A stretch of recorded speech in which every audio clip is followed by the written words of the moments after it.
তারপর থেকে দেখি মানুষ হত্যা শুরু হয়ে গেছে। সাথে থাকলে সঙ্গী, পাশে না থাকলে জঙ্গি নাকি?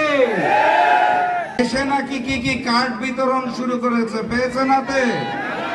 কার্ড বিতরণের গল্প শুনে এই আগামী নির্বাচনে ভোট দেওয়া যাবে না। এক আমলে শুনেছিলাম 10 টাকায় চাল পাওয়া যাবে, চাল পেয়েছিলেন? এই দফাতেও হাতে কোনো কার্ড এসে পৌঁছাবে না। কার্ড যদি পৌঁছায়ও, সেই কার্ড হাতে নেওয়ার জন্য কত টাকা বা নতুন করে চাঁদা দিতে হবে সেইটা তো বলেন না। লন্ডন থেকে আসা মুফতি সাহেব নতুন নতুন স্বপ্ন দেখাচ্ছেন আমাদেরকে। উনি বলতে চান আই হ্যাভ আ প্ল্যান, আমার নাকি পরিকল্পনা আছে। তারপর থেকে দেখি মানুষ হত্যা শুরু হয়ে গেছে।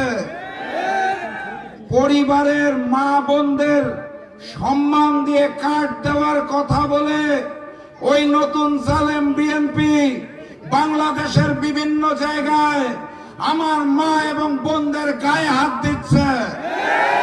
কথাবার্তা পরিষ্কার, নতুন বাংলাদেশে আমার মা এবং বোনদের ইজ্জত দিয়ে ছেড়িমেড়ি খেলতে দেব না। সংগ্রামী সাথী এবং বন্ধুগণ, আপনাদের এই অঞ্চলে একজন প্রার্থী আছেন, নাম করা প্রার্থী, বর্ষিয়ান নেতা মির্জা ফখরুল ইসলাম আলমগীর।